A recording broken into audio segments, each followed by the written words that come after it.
Hey guys, welcome back to the Sure Parenting podcast, where every parent deserves to feel sure of their parenting. I'm your host, Sammy Bell, creator of Sure Parenting and author of Sure Parenting, Building Blocks to Create Their Best Childhood. Here on the podcast, we address the issues that make parents question themselves or their kids, and we discuss creative solutions that meet the needs of each unique parent and child. Let's dive in.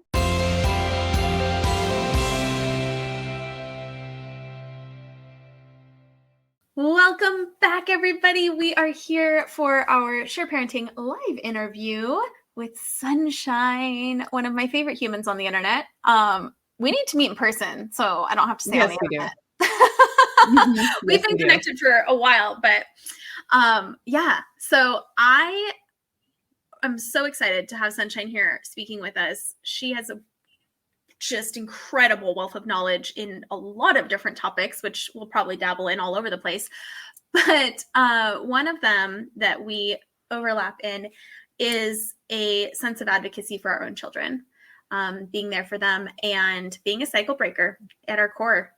You've taken that in several different directions, and it's one of the ways that we bonded and connected right away. So I'm super excited to have you here to introduce yourself and to start sharing your story with the audience here. So if you wouldn't mind letting everybody know a little bit about who you are and kind of your family makeup so that they can know who we're talking to. Hi, I am Sunshine Boatright. I'm neurodiverse myself. So if you see me like spinning in the chair a little bit, or I talk with my hands anyway, I grew up with an Italian dad. But I also tend to pick and all those other fun things that come along with it. And I raised 3 very neurodivergent children, each with their own set of special needs, which we did not realize when all of them were younger. Like, not everything came to the fore right away. The middle one did. He was diagnosed autistic at a young age. And he hates being called that. So if you hear somebody getting grumpy in the background, it's probably him hearing me say that and being like, Mom. Let's see, where to start? Like, I feel like when you are a cycle breaker, like, you make a conscious decision. At some point, you make a conscious decision to be one. And for me, it was when I was pregnant with my first. He was my 8th pregnancy. I had several miscarriages before him. And he stuck. And I was in the military at the time, and we were talking about whether or not I stay in, whether or not I get out. Long story short, I got out on a pregnancy chapter because they were getting ready to deploy me right after I had him. And then I wouldn't have been able to get out at my regular ETS getting out date. And I was just like, I won't be doing this the way it was done with me. And to give background without it becoming a woe is me type story, because I don't see it as woe is me. And if I ever write the book, like, I've already decided that that's going to go into the beginning. Introduction is like, please be clear, this is not a woe is me tale. I have a narcissistic mother, and who was very verbally abusive. And I had a very loving, and this is going to sound so counterintuitive, loving, but also having been abused, physically abused, man who raised me that I called dad. And so I had the gamut of things to pick from. And so the physical abuse, we didn't do. I was a young mom. I had my kids at 23, 24, and 25. And that's not super young, but it's young enough. Yeah. That it was a journey. And I think at the time, for me, there was also a lot of fear. Mm-hmm. There was fear of getting it wrong. Like, mm-hmm. I don't know if you ever felt this way, but like, back then I felt so screwed up just as a person, like, not even as a mom.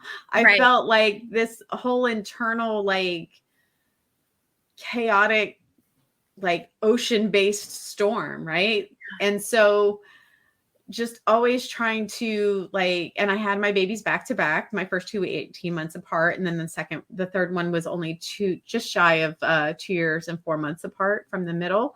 So I had 3 under 4 for a minute there.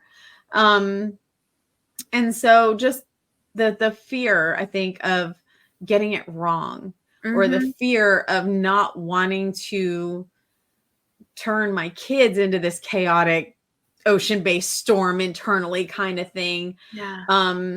Just really had me going from like this whole like mentally self-worth devastating end that I started at, like over towards the other side of that pendulum swing for a while there. And for a long while, like one of the things that I decided going into this is I didn't want to sugarcoat it, and I didn't want to like make it what it wasn't. And so like for the longest time, there were no boundaries. For the longest time, there was like a lack of discipline just for fear of getting it wrong. Like not doing it right. And so, which of course has its own set of consequences. It does. Yeah. Yeah. So I definitely relate. I think that I remember, at the hospital, them giving me this baby and being like, who certified me? Like who gave me permission to be in charge of like a whole human? Like I kind of get that I made him, but like that shouldn't be enough. I don't know what I'm doing. And I cared so much, and it was so important to me to break those cycles. But the how was very elusive. And then when you're used to the emotional pattern of things being your fault, other people's experiences being your fault, other people's reactions being your fault, you're kind of in that pattern. You're like, anything that goes wrong is all my fault. And I think that sometimes we get the kids that come here with their own challenges and journeys to go, well, try controlling that. Exactly. Exactly. There is no better way you could put that than that, because honestly, and this was my personal feeling at the time, my personal thought pattern, and everyone else comes at this with their own. So please don't take this as a blanket statement. But for me, at the time, I said I got Jay to make me a better person. Not that I was a horrible person to begin with, but considering, sorry, they might need me to open this door to let a cat out in a minute. But considering that I came from having to do everything for everybody, like all the adults in my life, I was doing the things for them before I left home. And not just like because they said so, but like I was doing all the cleaning, I was doing the cooking, I was doing like all the things kind of thing. I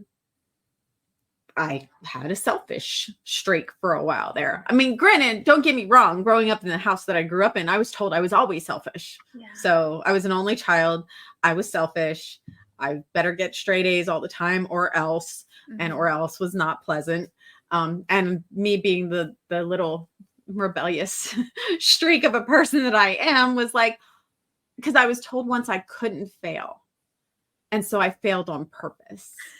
It was 6th grade. I was 12 years old. I was like, because like by that point I had already figured out it was all bullshit.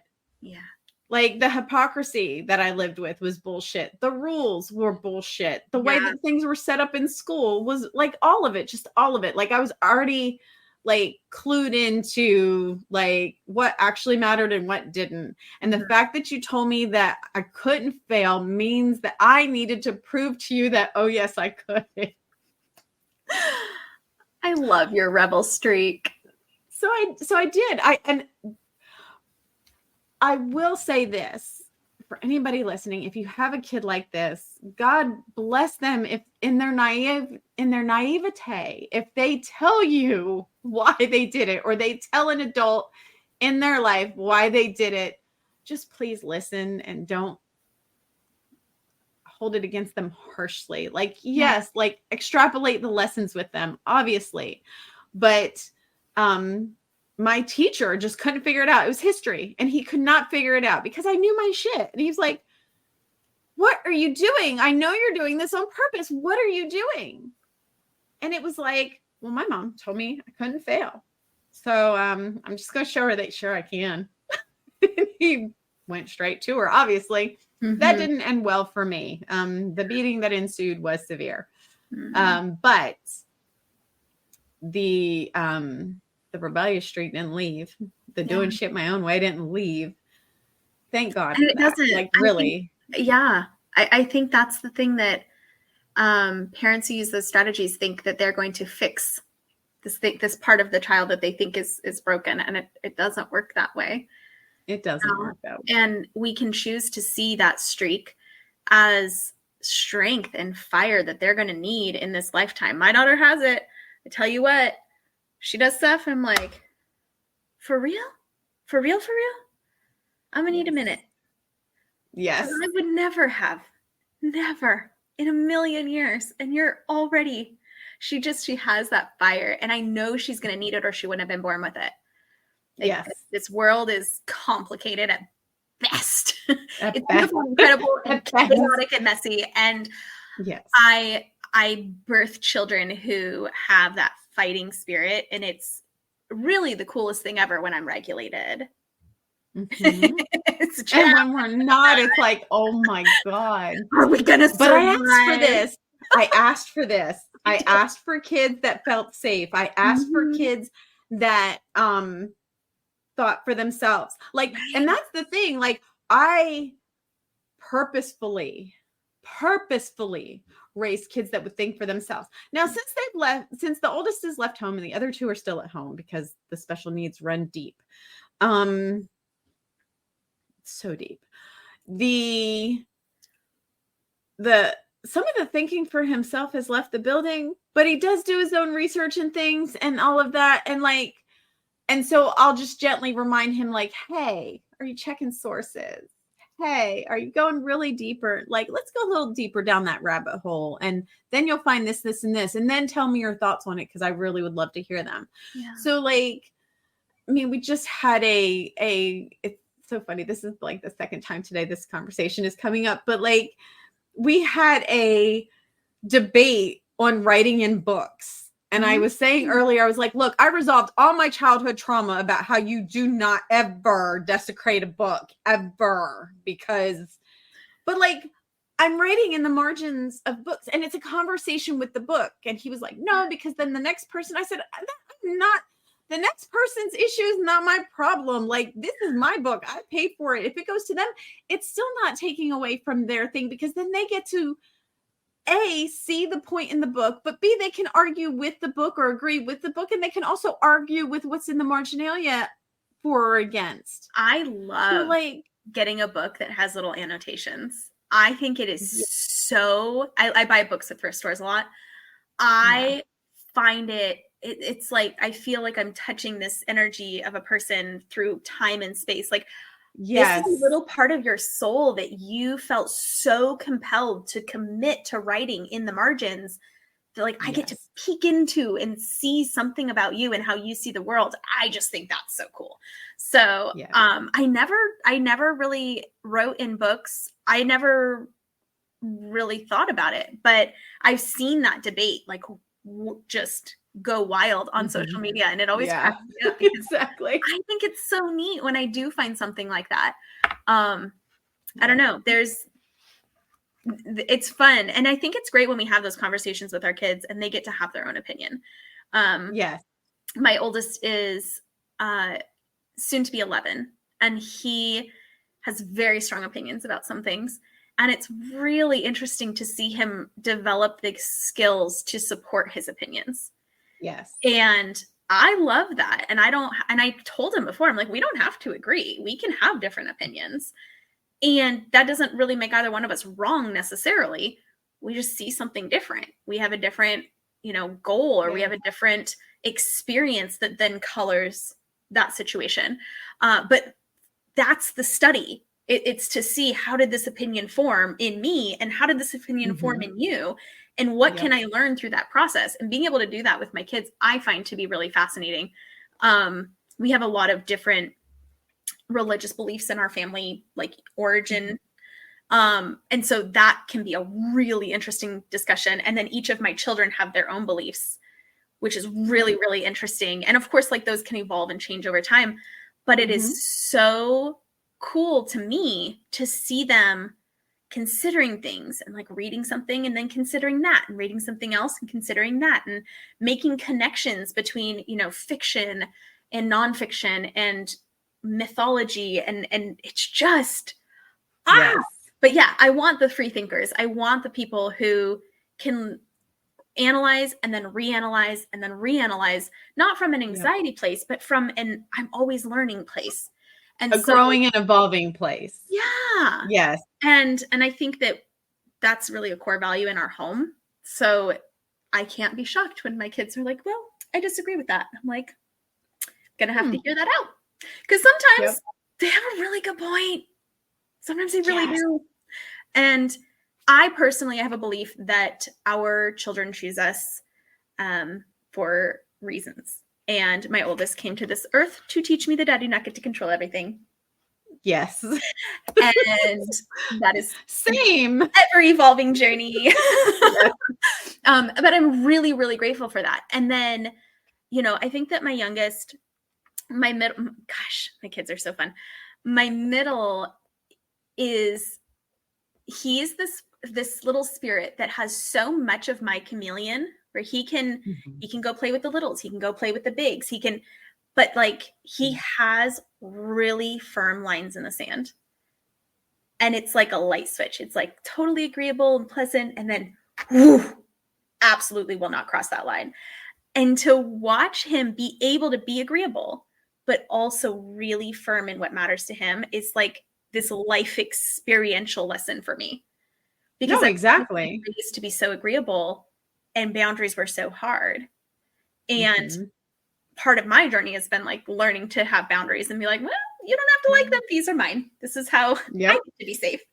And it's just natural to him. And it's so cool to watch him. And to watch that, that kind of light switch moment that he's so secure in. He doesn't feel bad about it. And I'm like, oh, I like it. I like it a lot. Yes. Because it's so wild to watch it and get to experience it as the parent and be like, okay, that's the energy that I can match. Like, I know it sounds weird, like modeling something from your kid, because most people aren't used to hearing it that way, but some things we can. And that type of thing is something we definitely can as parents. And just and as my humans daughter, in general. I think hers is that fire, that feminine, like just powerful fire. And she's just sweet as sunshine some days. And to be able to do both so well, and to watch them, and this is intuitive to them, right? This isn't like I molded them out of clay and made them like this. Like, they came like this. No. Yes. And it's exactly amazing to watch it unfold and develop. And when I see them as whole, complete people, and I'm learning them as much as they're learning the world, it isn't about shutting down and a piece of them. It's like, okay, cool. That's a lot of fire energy. We can use that in this way. We can pivot a little bit. Right? We don't have to like direct it. breathe fire right at our brother. Yes. But we can go, oh, I didn't like this. This is how I'm changing the rules or changing the environment so that I feel okay again. And pivoting with them and like joining forces with them to use all of that strength for good, probably my favorite part of parenting. Yeah. I would agree. I would definitely agree with that. For us, and I look at it like this, because we talked a little bit before we got on, but in human design, I'm a 3-6, which is like a double 3 line, which means there's a lot of experimentation and a lot of lessons learned. And so I like to say, like, let my rear view mirror be your Google Maps kind of thing. Oh, I like that. Because let me tell you, when we let it go all the way to the other end, of the pendulum swing, it was chaos. Yeah. The problem is I'm kind of good in chaos. So Like, it was a lot easier for me than it was for my husband. But there's a lot that gets lost in translation in that, and the reason that I say gets lost in translation in that is because when our kids are younger, we tend to not tell them the stories of what we went through because they're traumatic stories and you don't need to put those on kids. Oh, hey, give me 1 second. Sorry, Sure. I'm going to mute because I've got a cat attack. Go for it. She's going to help her kitties. And I will say I agree with that. When kids are little, they don't have the brain development to contextualize the stories.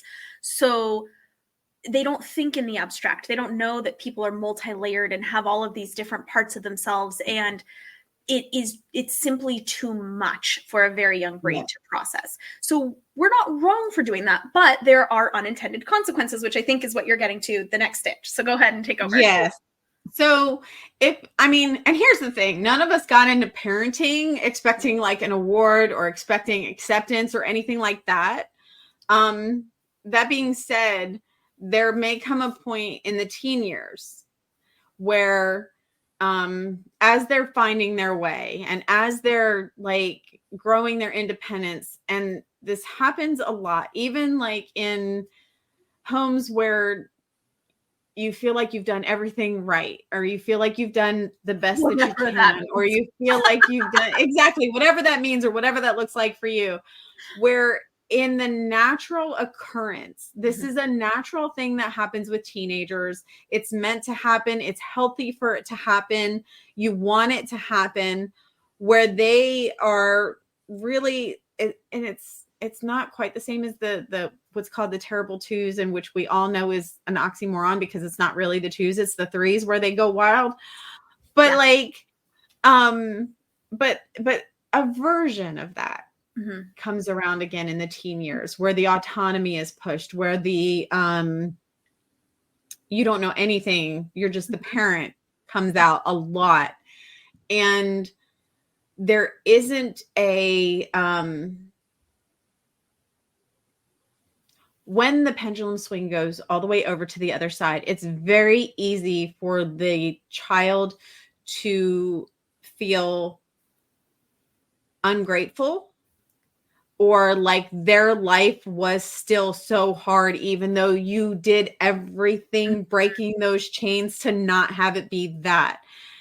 And it's because in that massive swing, we have a tendency to take out obstacles for our kids. We tend to try to mitigate all the challenges, especially if our kids already have a lot of challenges. Via special needs or something like via that. Special needs, via autism, via ADHD, via being an introvert and not wanting to step outside of our shell, being any of those things, right?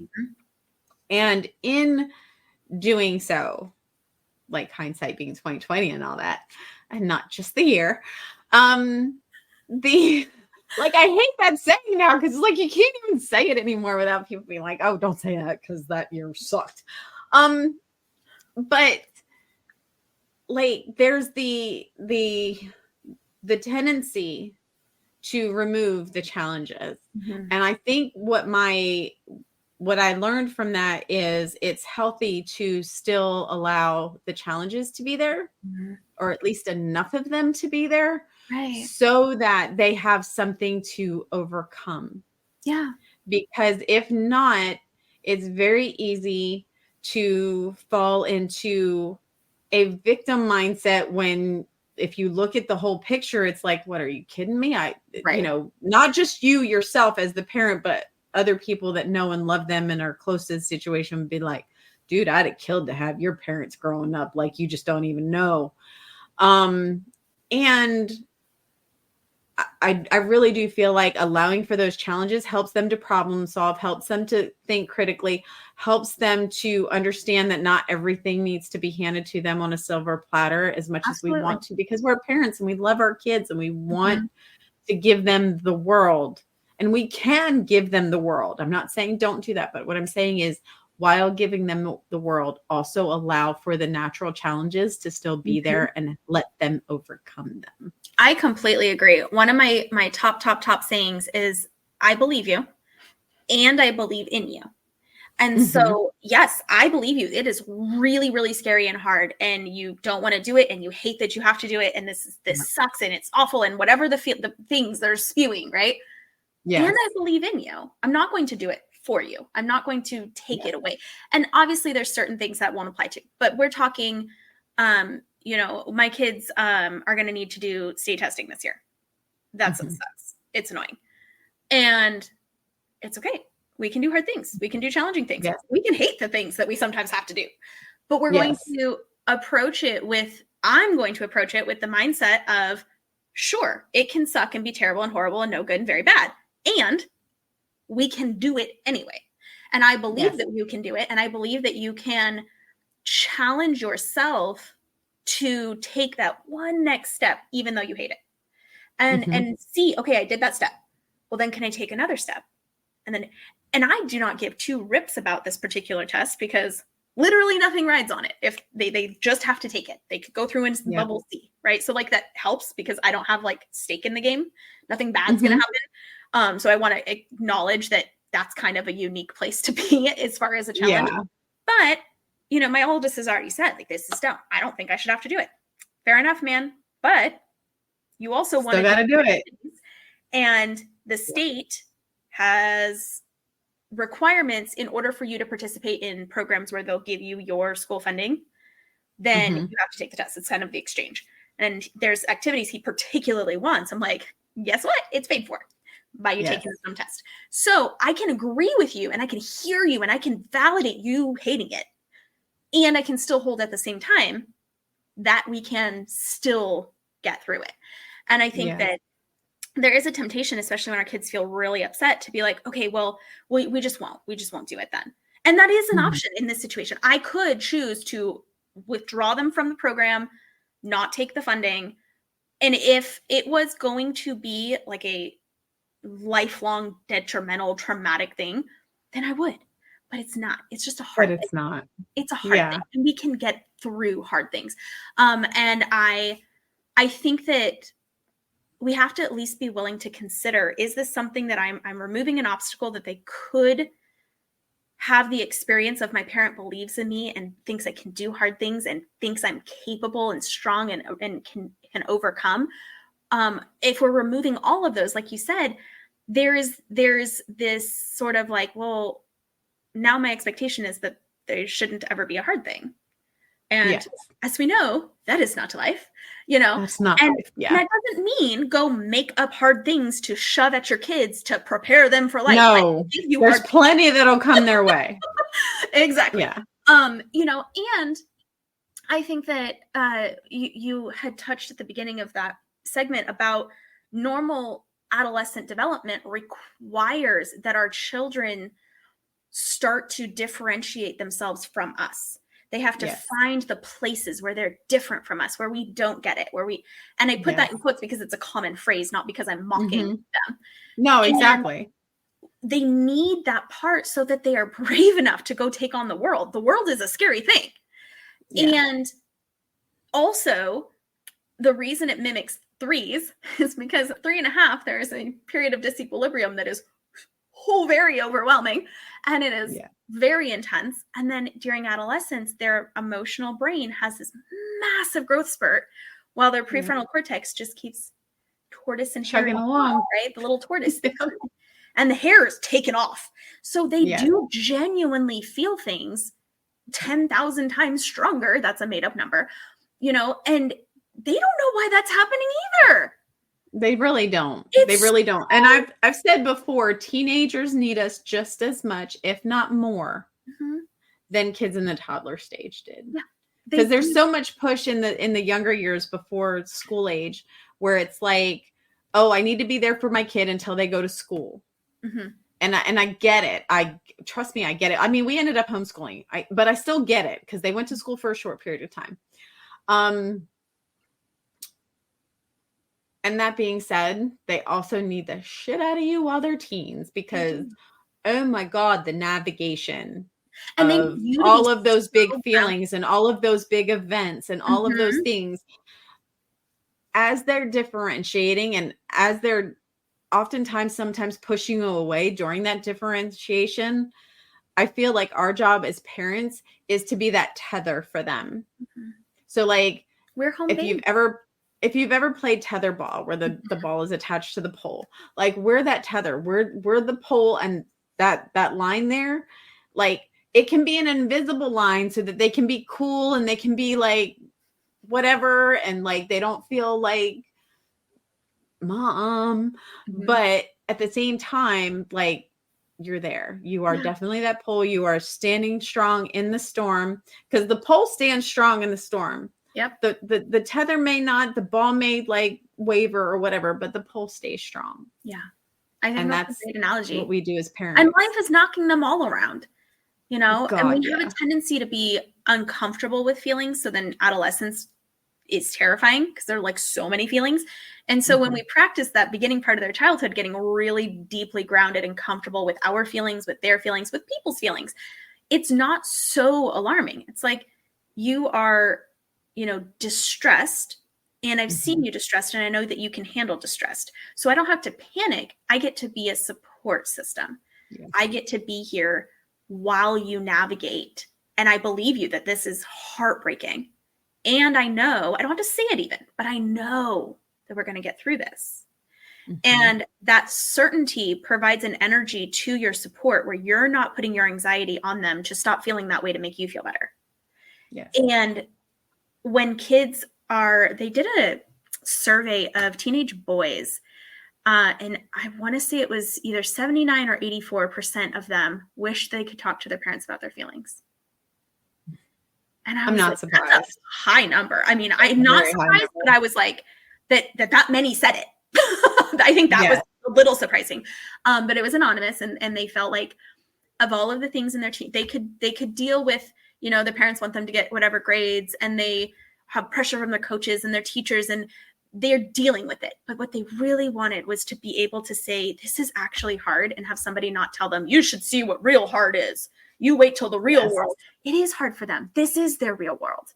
And we can believe them and believe their experience and not make it a comparisonitis game and still believe in them, not clear the road and no obstacles, no challenges. It's like, right, I'm going to walk next to you, maybe several pieces back because you'd like to be independent, but it's a exactly independence. It is and this is exactly what happens in the toddler years. You'll watch if you're at a park, you can see this happen with littles. They'll wander, and then they'll look back and they'll look back to see if you're still there. Yep. I'm here, and they're like, okay, I'm good. And then something will happen that they're uncomfortable with, and they'll come running back to home base. And they're like, okay, you were there when I needed you. Now I feel comfortable again, and I'm confident, and I can go out. And that's the way that dependence breeds independence. And so it's not all that different. Obviously, bigger bodies, bigger feelings. But they are going out in the world and practicing independence and trying stuff, and then they need a safe place to land when they come home. And I think it's so beautiful to create that with them, knowing there is no such thing as a style of parenting that makes for zero conflict and zero feelings in the adolescence.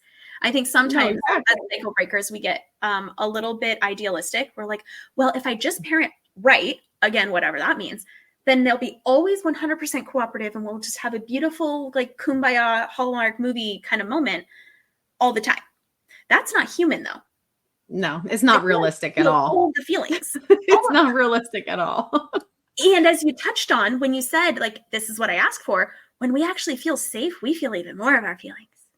And we feel them deeper. Sometimes we feel them longer in the short term because we're fully processing them instead of shutting them out and waiting 30 years before we can actually process them. So we don't know anything about that. Right? And so I think that having an expectation that's kind of aligned with reality is helpful. Mm-hmm. And the idea of being able to collaborate with our kids to figure out, what supports or scaffolding do you need to overcome these challenges, as opposed to how do I make the challenge go away? Yes. I think it gives them something extra to do it that way. Exactly. And I think you touched on something, like you spoke to it, and then I feel like it needs to be highlighted. I feel like it's one of the signposts to know that you're a cycle breaker and to know that you're a change maker in your generational patterns is the part where you talked about the feelings, because those that choose to be change makers and cycle breakers don't make what their kids feel be about them. Like, I've noticed that pattern. Those who are here to break the cycles, those who are here to create change in their lineage, do not make their child's big feelings about them. Yeah. They just, the tendency to do it just isn't there. Like, I feel like it's a self-awareness thing, but I also feel like it's a choice thing. I also feel like it's a divinely guided thing. Like, when you decide to make that change, when you decide to be the cycle breaker, there's no like roadmap. I mean, I was going to say there's no book, but you wrote a really good book on it. So like, well, thank you. There's that, but there wasn't that when I decided. And I was in a military community. We went overseas when my oldest was 3.5 months old. So I didn't know anybody. Like, it was really wild. Yeah. So there was none of that. And so, and it's human to still make mistakes, again, for whatever that word means in that context along the way. But you'll notice it when you do that. You'll notice it when you do something that's not part of you deciding to make the change, and be like, okay, I'm not doing that again. And go ahead. I think that it might have to do with, okay, so you're in your family of origin, right? And you're told what to think. You're told how the world is through your parents' lenses.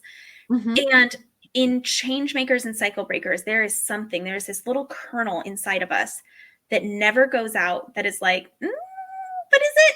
But is it really? Yeah. And like, we keep that our whole childhood. And something about that prevents us from fully internalizing everything from our parents, even though to be fair, part of the work is going, oh, wait, that was an internalization. I need to release that, right? Like, part of the work is uncovering the ones that got through the web anyway. Yes. But we started that like young. Like, I have pretty clear memories of being like 8 and being like, you guys, all these adults have like this chaos in their world, and I'm going to like observe it and kind of make sense of it, but it didn't feel like it was mine. And I felt it's a hard feeling to feel kind of outside of your family and separate in a lot of ways.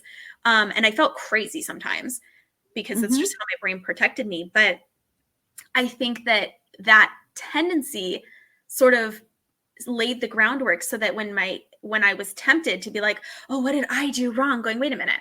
You're your own person. Yeah. You have feelings. So if I did do something wrong, because human, then that's notated by a sense of guilt, which tells me, I'm not aligned right now. What did I do? What do I want to replace it with?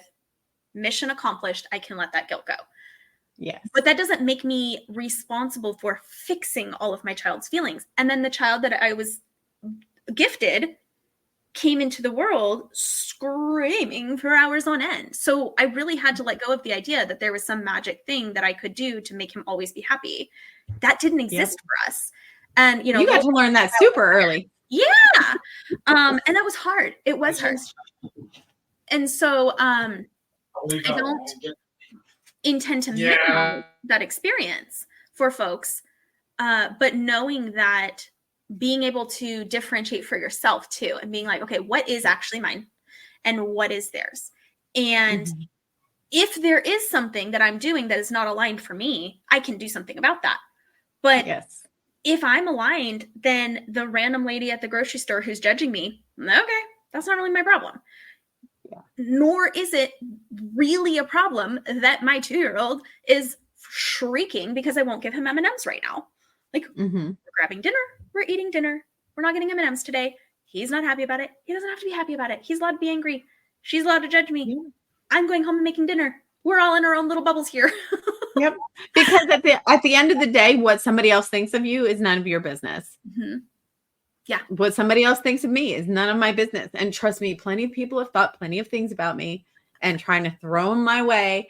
And that's okay, because at this point, I'm kind of Teflon. Like, you can think whatever you want. I'm just going to stay in my little bubble, do my little thing. And I say my little thing, but like, I found out years ago that my impact went well beyond what I thought it did. And so every time I say my little thing, and I'm like, okay, we're just going to keep calling it the little thing in our head so that it doesn't get overwhelming to our ADHD brain. And we just keep doing the good things in the world. Yeah. And leave it at that. But, there was something else that you said, and now I'm trying to remember what it was. Speaking of ADHD, where it was, because it was the not making their feelings mean, or not making it, because it doesn't mean anything about us. They get to feel what they feel. Yeah, we don't have to internalize it, but we also didn't internalize our parents. I know that I talked about them too. Yeah. But there was something else like that spurred me to go into that. And now I can't remember what it is. If it comes back to me, I'll let you know, because like, we know that's how it works. Well, and for you, cycle breaking didn't stop with your immediate family, because you have worked and moved into advocacy and you've had to. Yes. So yes. How did that transpire for you? Okay. So, where to start? Maybe that's a longer episode. It actually started with getting my son diagnosed in the first place. Yeah. Because like I said, we were overseas. We were in Japan. Unfortunately, right when it was time to get him diagnosed, okay, let me back it up a little bit. So I had questions, and I was, you know how it is when you're like asking the questions and the doctor's like, oh no, you're just comparing your two children. And I'm like, no, because I actually worked really hard not to do that, because as an only child, I would look at my husband and be like, is this normal? Because I don't know. Mm-hmm. Like, he had siblings. I didn't.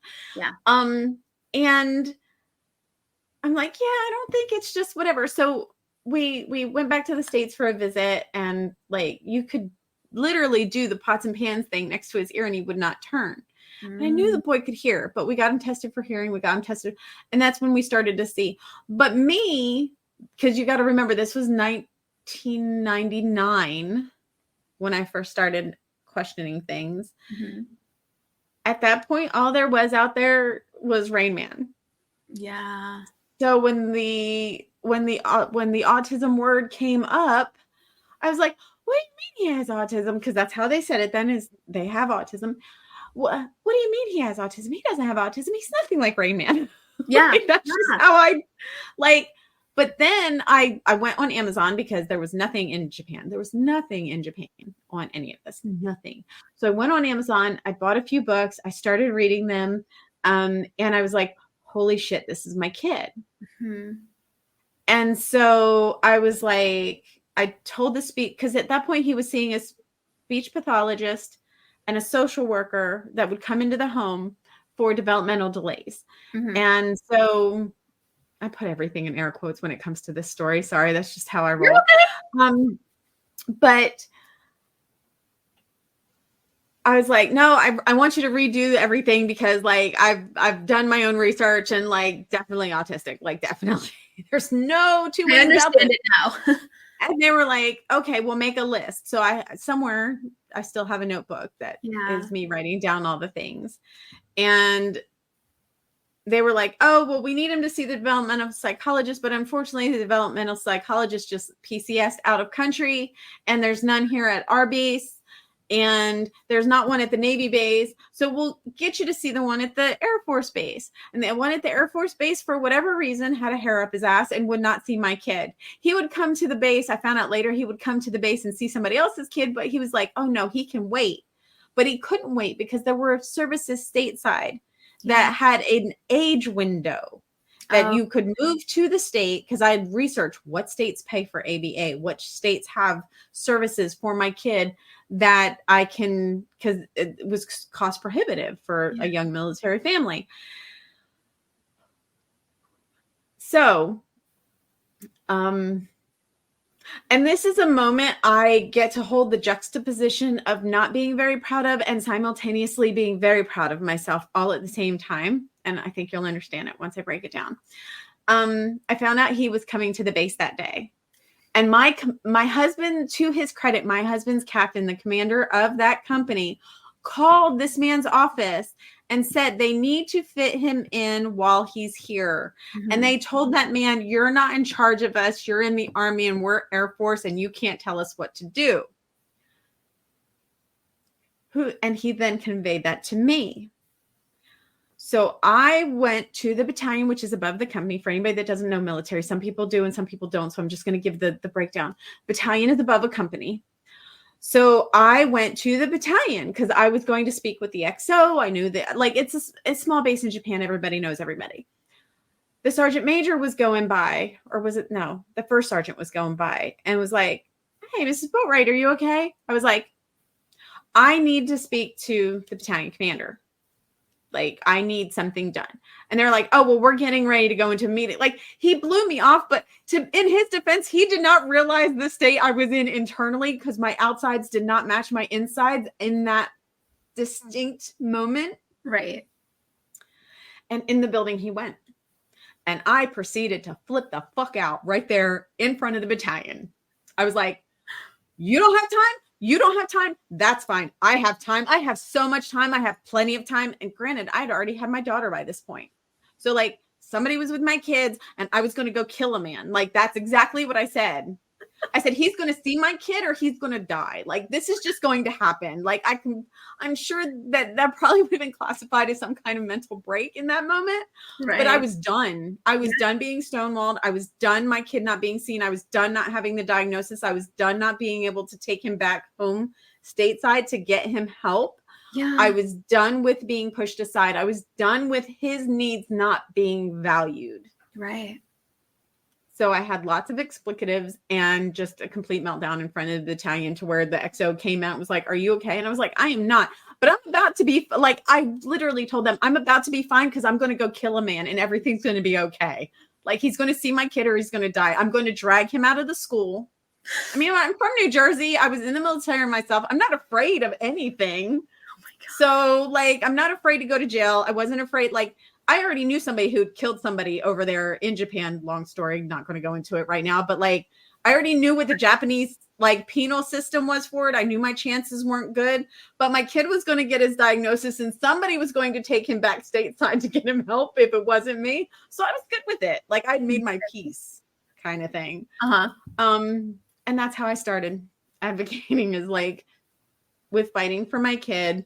And then going back and learning the laws and learning, like, the stipulations and learning the ADA guidelines and learning the, like, going through rights law, which still has books and programs and everything that if you don't know about it, you can go to rightslaw.org, I think is the website. Yeah. Might be .com, but I think it's .org. And they have workshops and everything else. Because I don't do advocacy anymore. Unless it's just for my kid in the moment kind of thing, and can't get him to go out of the house at this point, so it doesn't matter. Too. Do what now? I said you're here, and I think that's advocacy too. Oh, okay, fair. I'll concede that. That's fair. You know, I think there's parents out there that are like, they're feeling unheard, they're feeling ignored, and seeing somebody who was able to push so hard for their kid a decent amount of time ago is inspiring. Yeah. It's but I don't recommend threatening a life because I don't recommend that exact strategy. I think it's because we were overseas and it was a military base that I got away with it. I don't think in this day and age I would get away with the same thing here states. I do not. But I think it's been people with that fire that have made it so much more accessible now. Yes. There are groups and resources, and in my state, there's Katie Beckett, which will fund a lot of supports for autistic children. And there's a lot of things like that, right? There's different pieces that somebody had to fight for. Yes. Right. And so that fire, that rebellious streak, as we called it at the very beginning, like that is the type of energy that creates change. Yes. Right? That little itty bitty spark in a child change. Well, I mean, you already know my taglines are like create the change you wish to see instead of be the change you wish to. No, it's created, because just being it sometimes isn't enough. And sometimes it's not. Sometimes it's not. Sometimes it's all you can do in certain small situations. But there's folks like us that are like, all right, well, then now how do we expand it? Exactly. Push it wide. And there are two things that I want to add to that. So like the next time, because like there was a lot of advocacy in between. There are just a couple of key points that I want to highlight because I feel like they're important. When they went to push him from kindergarten into first grade, and I broke out the scope and sequence of our state, and basically because I was trying to hold him back in kindergarten because he hadn't met everything. We didn't have the continuity between home and school yet. Now, granted, I had already made up my mind, like, and just know this, we already knew we were moving. We already knew we were homeschooling the next year, but I was not like, it was the hill I would die on, because I was like, no, because they're going to do this to somebody else. Yeah. And let them have me first before they try to do this to somebody else. Volunteer as tribute.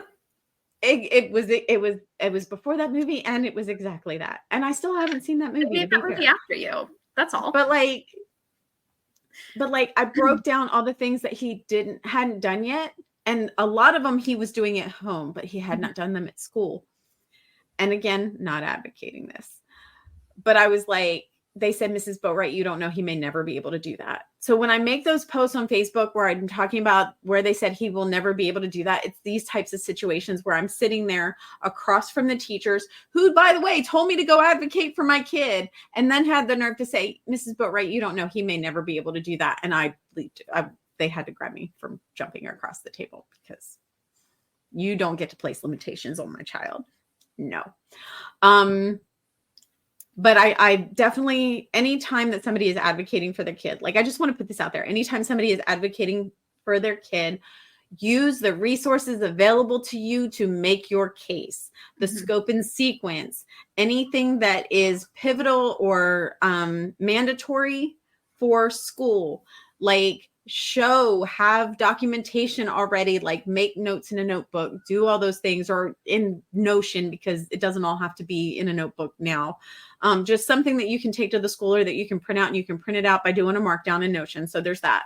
But do the scope and sequence, do the ADA laws, do the, and that's the American Disabilities Act for anybody who's unaware.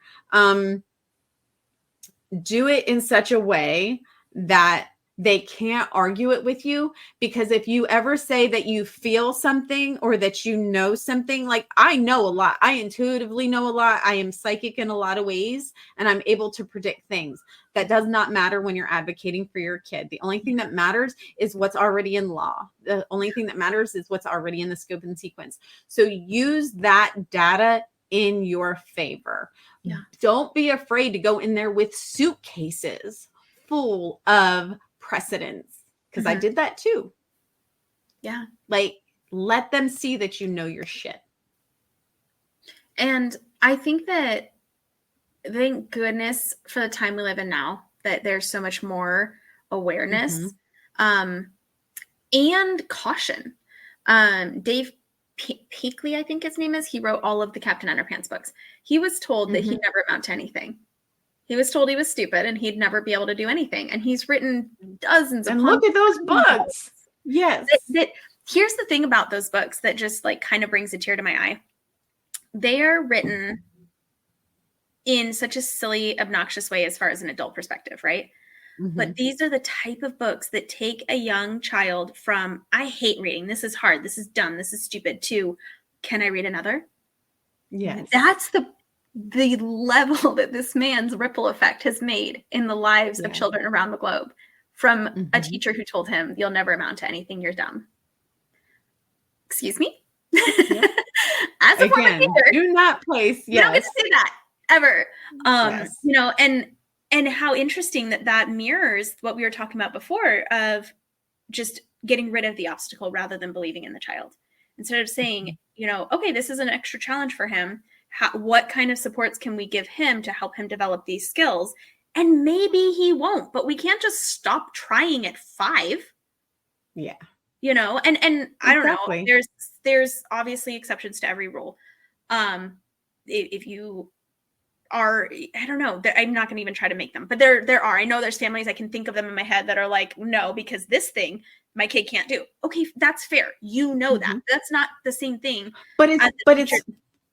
but some of it's right now too. Yeah. So like, especially when there's delays involved, it might be something your kid can't do right now, but give them 5 years. Their timeline looks different. Development is a magical thing. And that's something I've seen with one of my kids has struggled a lot with certain areas, and to watch time take its effects, where I was told by somebody years ago, years and years back, like, oh, well, if he's dyslexic, he'll never read. And I thought that was such an interesting statement to make. I'm so glad you said it that way, because my initial reaction is throat punch.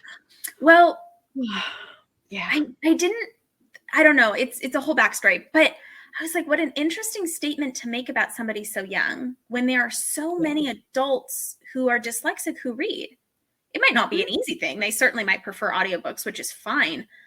But the idea to decide, oh, well, they never will, so why try? Why not try?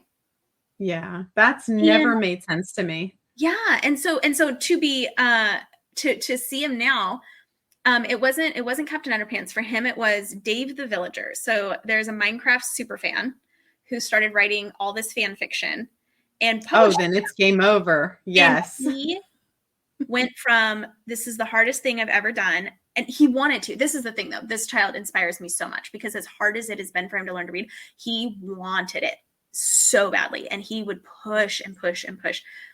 And there would be periods where we would follow an OG, which is dyslexic particular curriculum. And then we would take a month off and not. And he'd come back after that month better, because he needed that like processing and integration time. Yes. And that happened over and over again. And so then these books came to his life where he was like, I'm reading it. Now, this man publishes a boy. I don't actually know how old this person is. They publish these books 5 at a time. So this binding is this stinking thick. There are 5 books in it. Oh, wow. Okay. And you're my little person who was struggling through a board book was like, I'm reading that. I love that. And he's finishing his 3rd 5-pack right now. That's so good. I love that. That's so good. I'm just like, don't tell me can't. I don't like that word. There are few and far between circumstances where I believe that word. Yes. And there are the exceptions where can't is valid. Absolutely. But let's not throw it in there when it's not. Right. And let's at least say, under what circumstances is it that they can't? Because we can change circumstances. We can add scaffolding. We can add supports. We can try different strategies. We can give it time. Like there's a lot of things we can do. We can, I have a client, we were talking about their child's neurodivergence leads to a lot of reading difficulty. And she wants him to be able to read fluently so badly. But as he's into his teens, it's like, is this ever going to happen for him? I said, well, here's the thing. Even if it doesn't, that doesn't mean that this child cannot process written information. There are now tools that go around with us all the time that will read it to you. Exactly. Yes. Like, there are ways. Yep. There are always going to be ways that we can support the brain that you have, the brain that your child has, to help you thrive more and better. And I don't accept the I think you called it the victim mentality. We were talking about something else, but with that comes sort of a helplessness and there's nothing I can do.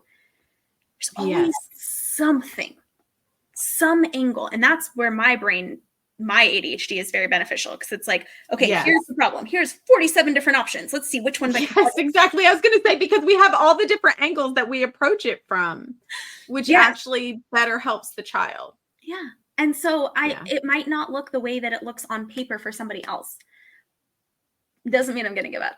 It doesn't mean that I'm just some of them won't. Some of them will crash and burn. Mm-hmm. But like the ones that crash and burn, that just means we got through those that much faster to get to the next one. Now we know what doesn't work. So like, we know that was not a strategy for my kid, and that's okay. Like, that's the beauty in sure parenting. The U is for unique. We all have these unique brains. We all have unique solutions and strategies. We're not going to get married to one strategy, because that's a recipe for disaster. But we're going to look at the needs and then start to broaden out all the different ways that we could address those needs. And by doing that, we're really truly supporting and advocating for these kids in an empowering and uplifting way. Kids and parents, by the way. There's a lot of neurodiverse parents that I end up finding too. Yep. And we're doing this in a way that gives them a sense of, I can do something. I'm not just stuck. I can do something to move forward in some area and feel good about that. Yeah. Like, what a way to live, honestly. It doesn't have to look like what somebody else's life looks like, but you have agency and you have power and you have gifts and you have skills and you have resources and you've got me, and I endlessly believe in you. So let's figure out something. And that it's something that I try to convey to each of my clients, because I think we all need that person. And one of my coolest, favoriteest things with my clients is when they realize that they're that too. Yes. And I'm like, it's like, you get to be that for your kid. Yes. Yes. Nailed exactly. Exactly. And it's, I mean, and I want to speak to a little bit the fact that, like, because neurodivergence doesn't just look like the challenges part, and it's not just autism. It's not just like, and I say just autism, but I think you know what I mean there. Like, there are multiple ways to be neurodiverse. Absolutely. And what I love that's happening now that was not around when I was a kid is the whole like E2, E3 classification. Yeah. Because knowing all that I know now, and especially about how it presents so much differently in girls, because for the longest time I was like, oh, I'd have been an E2 kid, but I'm finding that I may have actually been an E3 kid, and no wonder nobody in school knew what the hell to do with me. But tell me about E3 a little bit more for you. And I say E3 because I don't even know if E3 is a real thing, but like, it's usually gifted and like ADHD, or gifted right, and that was what I autism or whatever. And so, but with finding out how autism presents differently for girls, okay, than it does so the boys, ADHD plus the giftedness. Yes. Gotcha. So I'm like, I don't know that E3 is necessarily a thing. If it's not, it should be. But exceptional sounds lovely to me. Exactly. And so but I love that that's being looked at now, because it wasn't when I was a kid, and it wasn't even when my son was younger. And the reason that I say, like, you know, I worked really hard on not comparing the two, because, you know, when I first had the two and then the third, and that's why I say, oh God, it depends. Like, you swing the pendulum and there are things that you can miss because you didn't know that it presents differently in girls. Yeah. But like, my oldest was, and still is, very gifted, very ADHD. He's like, I'm not autistic, but like, hi kid, I've been your mother your whole life, and I hate to break it to you, but sure, you keep telling yourself that.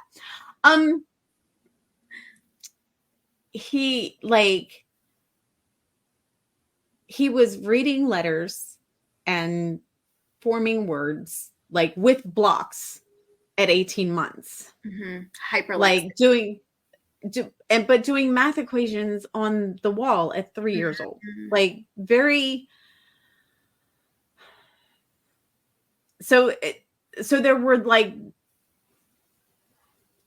varying levels all Well, throughout the you're house. doing this, which is so important, because for those who don't know, 2E is twice exceptional. 3E would be thrice exceptional, which is something that Sunshine's coining for us. And what comes with that is asynchronous development.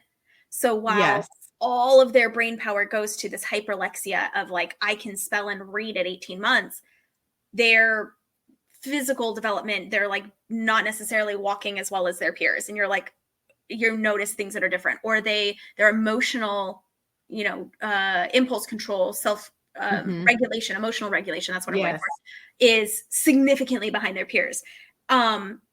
Because the way that they're developing is like one branch, then another one, instead of maybe a neurotypical child, in quotes, is kind of growing all the branches kind of sort of the same way. The part of that 2E, 3E is that very evident asynchronous development. And it is so interesting. But that speaks to the time we are talking about, because a lot of those kids, they need that extra time because their brain was over here focusing all the energy here. It's not that they can't ever develop this just because they didn't develop it by 5. They can, and they might, and they likely will, but it's going to look different, and it's going to be on a different timeline because that part of their development is on a different timeline. And it is confusing. It can be hard as parents. And then a lot of us we live in a world where we focus on the problems and what's wrong so much. You go to the doctor and it's like, well, are they doing this exact thing? Are they doing this exact thing? Oh, they're behind. It's kind of my least favorite phrase. It's annoying. It can be helpful, perhaps, in like the slightest way to be like, oh, I can keep an eye on that. Or maybe there's an extra support or a different way we could approach that. But the amount of like stress that I see put on parents over things, it stresses me out. I'm like, could we not take a breather? Anyhow, but yeah, so then in your home, you have this exceptionality and these levels that are so varied per child, which is hard. It's complex. And here's the thing, because there are some that advocate that everyone should homeschool. And I don't advocate that, because I don't think that everybody should homeschool. And I don't think that everybody is designed to homeschool. Fair. That being said, we did. And I feel like some of these things can be branched across even for those whose kids go to school. So for us, like I had done a lot of reading, because I will forever do a lot of reading before I do a thing, if it's a big thing, and especially if it's a big, scary thing. And so I did that on homeschooling and on different styles of homeschooling. And one of the things that I had landed on is when they first came home, is we were going to keep it very open and very like structured in the sense that we would do things, but unstructured in the way that each day would look, because we were trying to do the whole deconditioning process and the whole, like, it wasn't called resetting your nervous system in 2003 when I brought them back home, but that's essentially what we were doing. So for us, that looked like, because I just knew that my son could learn math. I just knew he could learn math. I just knew it was not presented to him yet in a way that he could. So we got the little vinyl placemats that are like coated and everything. And I took Play-Doh and I broke it up in little tiny pieces. We did things like 1 + 1 = 2 and 1 + 2 = 3. And like we did that with Play-Doh. It was very time consuming. And it was the best thing for him. That was for him. For my oldest, who was very bright and very, read a lot and could retain a lot, but could not sit still to save his damn life. He got to read his book and then pace while he gave me the synopsis and the breakdown and the what he learned and all the things. And when I say pace, I mean it drove my husband batshit crazy to see him go from the kitchen to the living room to the dining room to the front door to the front door to the dining room to the living room to the kitchen and then back again and back again. But it worked. There was so much more that came forth from him and what he had gained and what he had learned in doing that than anybody ever would have gotten God, if otter was a thing back then, it would have been a beautiful thing, but it wasn't. So I would just write the summary of what he learned so that I would have something in front of me to be like, okay, this is what he learned. Right. This is what he gathered from this reading. And we're not talking small things. We're talking about he was that was the end of 2nd grade. And we were doing Latin and Greek root words. We were doing we were doing what is it? Rummy root or root rummy, or there was a card game. I still have it somewhere, but like things like that. So it's not like it was even easy things. I want to give a really fun and wild and unexpected twist in all of this. So reading was harder for Jay. He's the one diagnosed autistic, but he taught himself how to read, sight read, when he was interested and ready. And it was only a couple years after that. It was not very long. But when they got older, and I had the book Spelling Power, so I could use that one book with all 3 kids. It was a beautiful thing. Jay's still to this day the best speller out of the 3 of them. Wow. And it's fun. Everybody had their strengths and everybody had what they excelled in. But because my oldest was very, like I said, some shit will come back to bite you in the ass no matter what you do, right? It's just the nature of being a parent. But he was always like, you were always harder on me. You were always no, you knew how to do more. So more was expected from you based on the level that you were at. That's what it boiled down to. But he's like, you didn't make Jay work as hard. You didn't make da da da da da. And so he was in the middle of giving me one of those things after Jay had just done better than him in a spelling test. And I was like, yes. And he still outspelled you today. So your point would be what? I was having one of those moments of being completely done with the arguing, completely done with everything.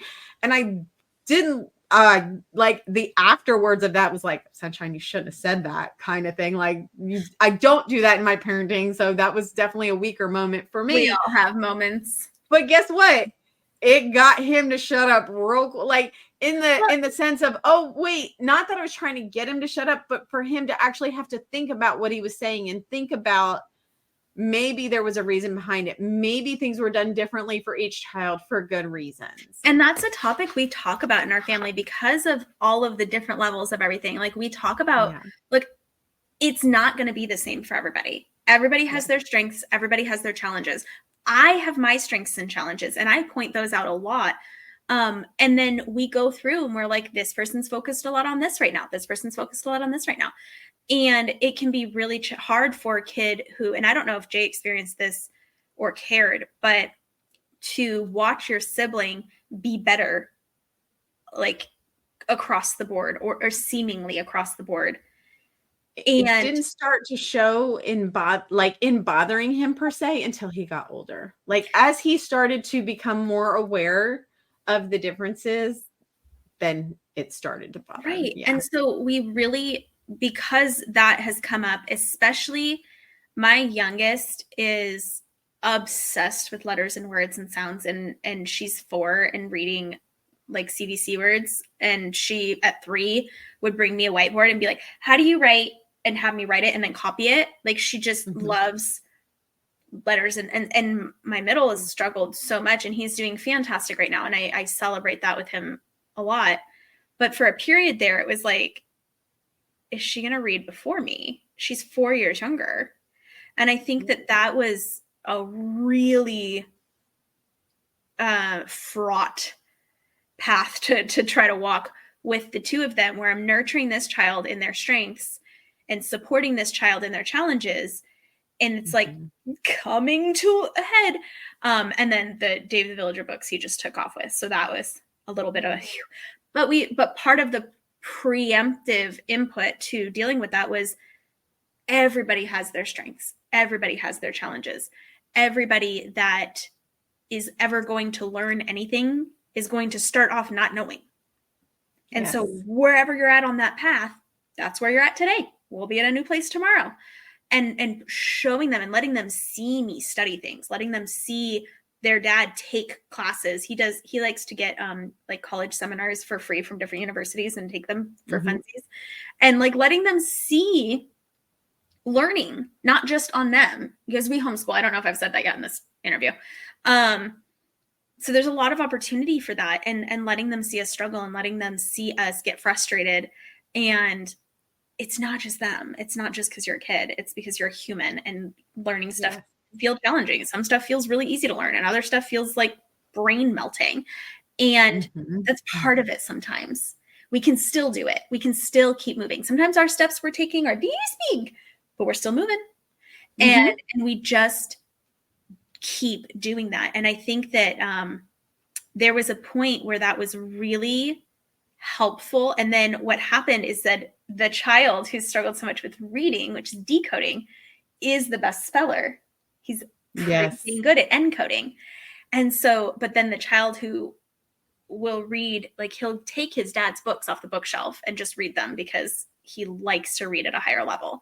And he, in his head, he's a terrible speller. He's not actually, but he gets in his head and he tells himself he's a terrible speller. So then he will just sit there and be like, I don't know. And he freezes up himself. So he blocks himself from spelling, really, is my opinion of it. I don't think he doesn't know, but he gets so upset that it doesn't feel easy. And when reading feels easy, that he just wants to avoid it, which then makes it harder to progress, right? And it's just so interesting to see, you know, I'm like helping him write and helping him spell. And then his little brother will be like, and I'm like, I'm saying nothing here. Nothing. I'm saying nothing at all. I'm gonna let y'all figure this out, and I'm here for moral support.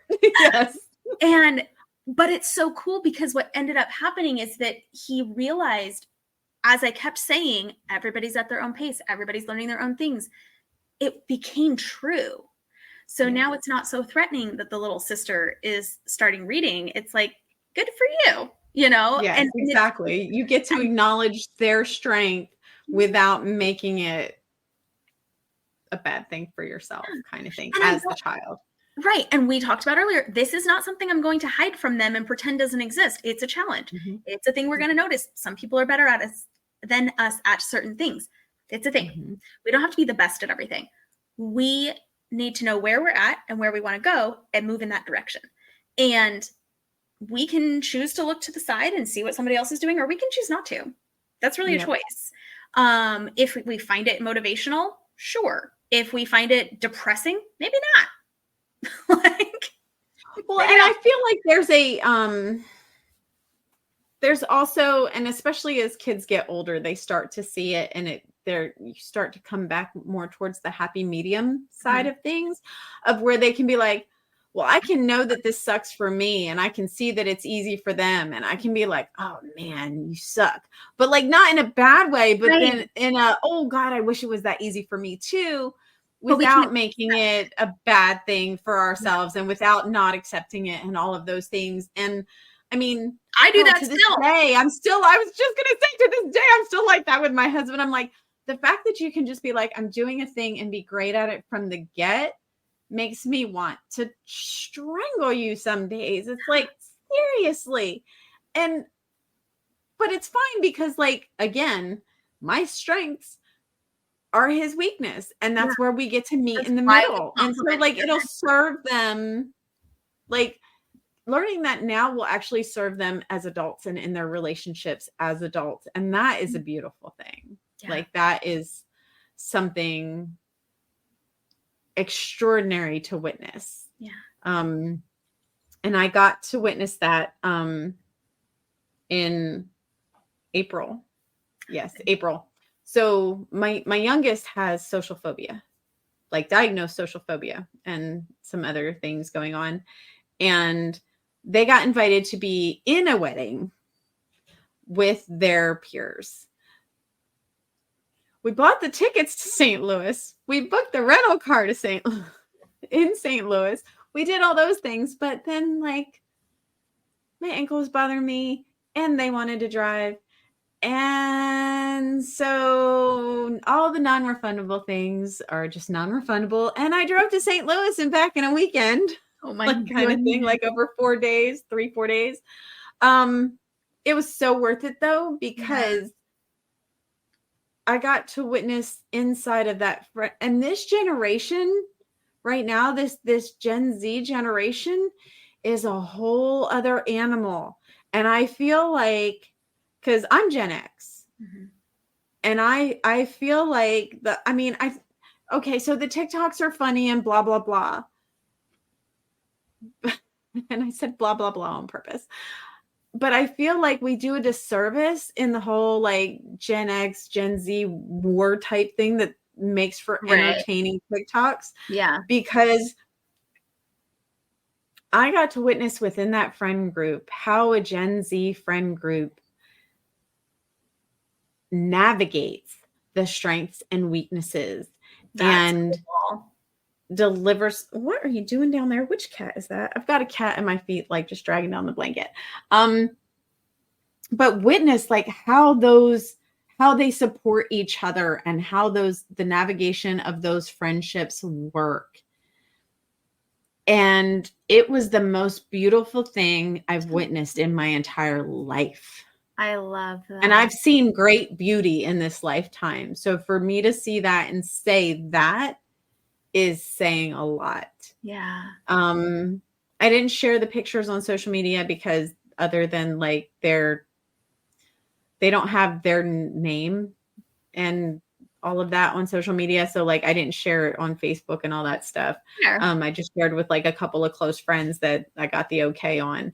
But like they all supported each other in the friendship. And it's so funny because social phobia is one thing and like it creates a lot of challenges for them, but their whole friend group swarmed them. And they were fine. And within that context, they belong. Yes. And we all know how important belonging is at this point. Like it's definitely, it's not the same as like we've already gone beyond. We know it's not fitting in. We know it's deeper than that. Arguably, it's the opposite. Fitting in means you have to change who you are to fit the social norm. And belonging is being who you are. Yes. I'm here. And these people accept exactly who I am. Yes. And I think that's incredible. And to watch, I love watching like healthy friend groups and the beauty that can bring into their lives. It really is.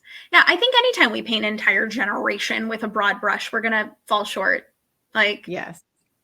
I just see so much of it online at this point that I'm just like, oh, go ahead.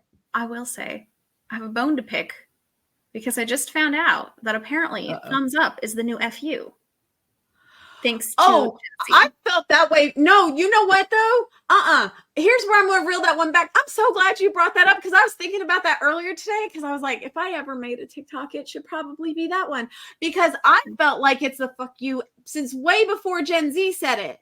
So I'm like, yes, I've got always sends it to me. I'll be like, blah, blah, blah, blah, blah. I'm the wordy one. And he goes, cool.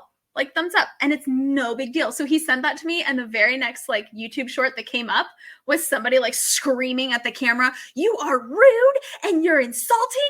And he's like, what just happened? And see, and here's the thing. I don't feel like that's necessarily like I don't like it. I just feel like it's because there are so many better reactions at this point that we have. Like we started with that and that was great, but we've evolved past that at this point. It feels passive aggressive. Yes. Yeah. It does. And I think that sometimes it's meant to. Right? These opinions don't come out of nowhere. But again, broad brush, I don't think every thumbs up is intended as an FU. I don't either, but I will look at you a little funny and I might not respond back to you as quickly after you thumbs up something. Like if so, and this is like even in friends groups. So it's like, I just, That's so funny. I've seen, well, you know what I get awkward about is if somebody posts something like really tragically sad, I don't like it and don't love it. Like, what do you put? It's like, I'm glad you shared. The care feels emoji like, at this point I is guess, my go-to for that. Or if it's sad, like if you I lost a usually just loved rely one or on you words. lost a pet. I And think and that's, I yes, I will yeah. do that as well. Oh my God, I'm so But sorry for your loss. because I work online and because I Mhm. know how the algorithm works and I know how social media works, I will do both. I will comment and I will react. What Mm, bothers the piss out of me is how close together those buttons are with the laugh emoji I and how quickly know. that can go sideways. I'm like, can we move that button somewhere else? Can Yeah, we that put it one. on the other side of the mad emoji? Because I never use the mad emoji, but then I might accidentally use the mad emoji from that point I forward. know. So And then maybe just leave it where it is. people use the mad emoji, I think, on accident sometimes, where it's like, that's an interesting thing to get mad about. I don't know. The emojis thing has kind of caused some drama. I think we should go back to using our words. Yes. Maybe But that's I what I like think. emojis too. My opinion will change by tomorrow, but I'm like, maybe we just all need to We do both. reserve the right Full to change our sunshine minds. and do both. That way there's no confusion. I liked Yeah. it because I'm proud of you for speaking out, not because I like what happened to you. Yes. Just to be clear. Exactly. Exactly. And context and nuance matter. Another conversation I've had all day today is context and nuance matter. One of the things, because before I forget, because the ADHD, it means that things will leave the brain. Because we're speaking about advocacy and we were talking about autism and different things. One of the things that you can do as a parent, if you have special needs children, is setting up a special trust. The other thing you can do is SSI if they are not independent. Your first couple times of applying for SSI will probably get denied.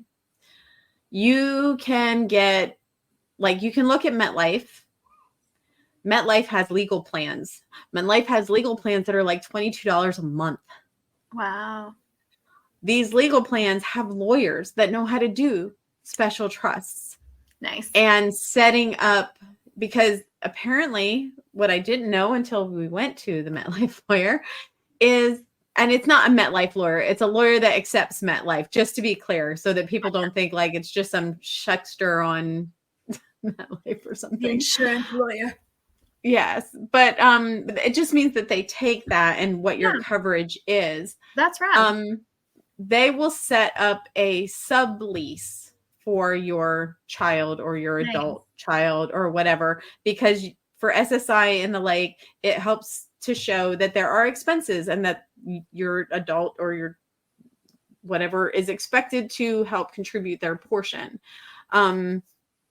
And so and it just ends up being whatever their portion of the rent would be. So if there's 3 of you in the house, then that would be a third, right? Yeah.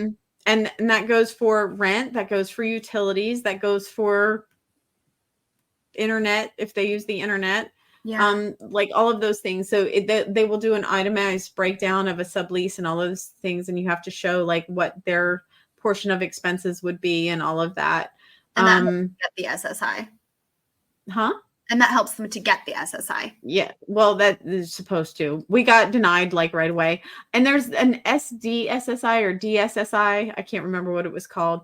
If you apply for that one first, and I didn't know this again until we went to the lawyer a month ago or 2 months ago or whatever it was.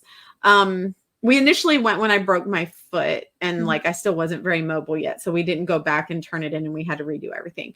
Once I was healed and mobile. But that it's supposed to help. Yes, it's supposed to show that they have expenses that they need to pay for and do the SSI or the DSSI or whatever it's called for the other one. The difference between the two, so that everybody knows, is the regular SSI, there's a lower amount of money that can be in their name for anything. The threshold for that is lower. The other one is, it's either DSSI or SDSSI or whatever it is. That threshold is a little higher. That's the only only difference between those two. And I don't know what they are, so please don't ask me. But we did the one where the threshold could be higher and we got denied. And so we're going to go back to him and do the other stuff. the other thing is, like, you can have the SSI go to the trust. Like, there are certain things that he told us with all that. I'm not a lawyer. I don't play one on the internet. So definitely get with your lawyer first. I probably should have started with that. But these are definitely things worth checking out because, you know, I've just messaged that to a friend who has a beautiful boy, and she lives in Texas. And she was talking about having to pay 2 different lawyers like $6,000. And I was like, honey, let me tell you about MetLife. That's like $22 a month. Like, get you some and save your money. Yeah. Because most people don't know this, and they need to know this because it is already so expensive to raise any child with special needs, whether it's physical, psychological, any of those things. They're just always going to be added expenses. So if you can save yourself that, sorry, I've got, reminders coming through the phone in the yin yang. Like, save yourself that money. Save yourself that money and then put that money into the trust for your kid. Like, it's so much better that way. And you this collective properties into the trust. Like, there's so many things that you can do to make sure. And the reason that we're doing this and the reason that I'm sharing this is because one day you won't be here, and it's going to cost money, and you're going to need somebody that's going to be responsible for that money and for that now grown adult. And getting all these things set up helps you to have that. It might not help you to have the person that's going to take care of them, but at the very least, it will help you have the fundage to do so. Right. And I think it's important to share what we learn because we're a collective and not everybody can study everything to the nth degree. And so when we learn something helpful and beneficial and we can share it, it helps that many more families. And you talked at the very beginning about the ripple effect. And I gotta say, Sunshine, you're going to have to accept one day that it's not a small effect. One of these days, you're just going to have to accept that. But until then, like, we're going to have to make it be a big one. And what's wild is like, because that's the thing, like, when we're in it and we're in our own little bubbles, because we did talk about being in our own little bubbles. And boy, I'm so, like, my husband will be quick to tell you, like, she really is in her own little world. Like, and I'll get mad if somebody tries to take me out of it. Like I said, E3, probably not E2.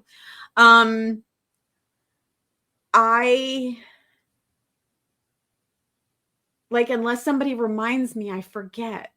Yeah.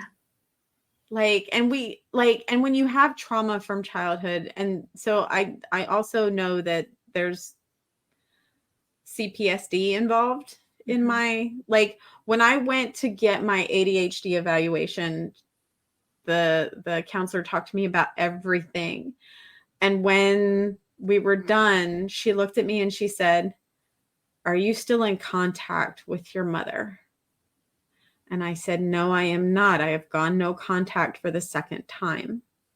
Because my dad tricked me into being in contact again a few years before he passed, which is good because then, because when you go no contact, it kind of messes with the whole family thing.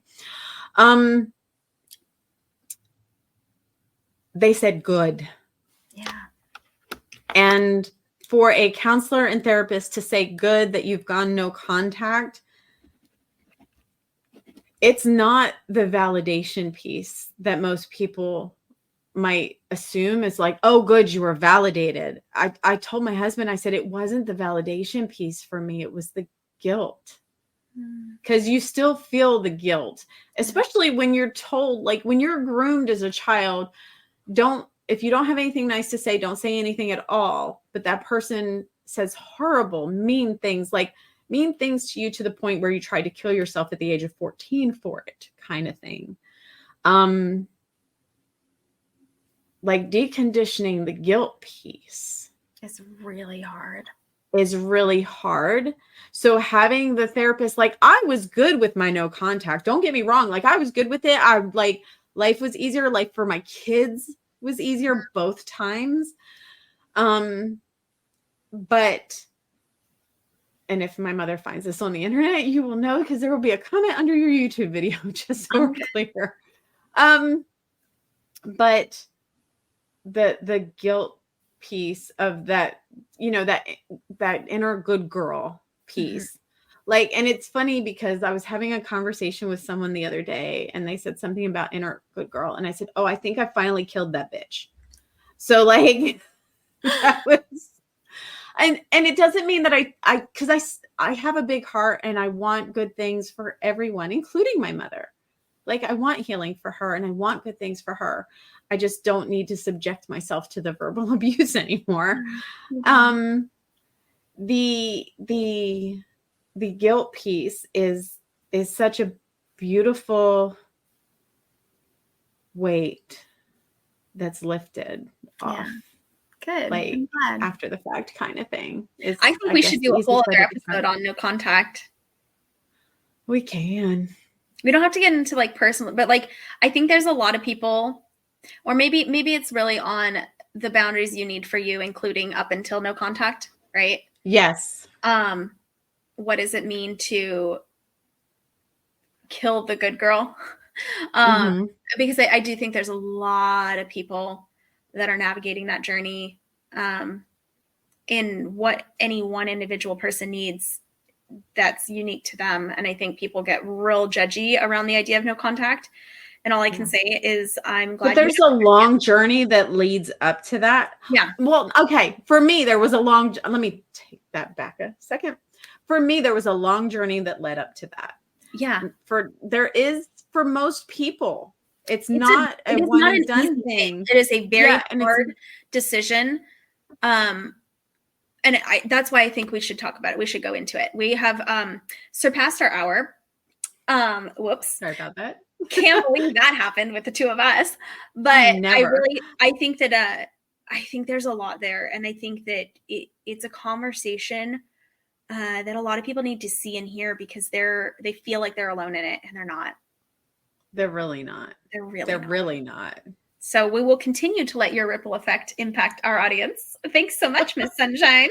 You're welcome. I love you so much. I'm so grateful I love for you. I'm so grateful that you are a fellow cycle breaker and that our paths crossed, because you have just been such a light in my life. And I'm glad to be in this space with you. Oh, I love you so much. I just love sending people your way. I'm like, because they're like, well, how do you? And I didn't write a book. I didn't do whatever. Like, I just did it for me and my kids. And I don't mean that the way it sounds, but I think you know what I mean. Like, that wasn't my, like, I started to write a book. I started to write several books and then ADHD and didn't do it. I have 3 half-written books, so I'm right there with you. So I'm just like, well, actually, I have this really great resource for you. Her name is Sammy, and she has a Facebook group, and here's her book on Amazon. And I'm like, just thank you forth. So, like, I love that you do your work in the world, because it is needed. It is still so needed, because there are still people that are waking up to the fact that the way that they were brought up does not have to be the way to parent. That's important. I love it so much. Thank you so much for being here. You're the best. I will talk to you again very soon. Yes. All right. Bye. Bye.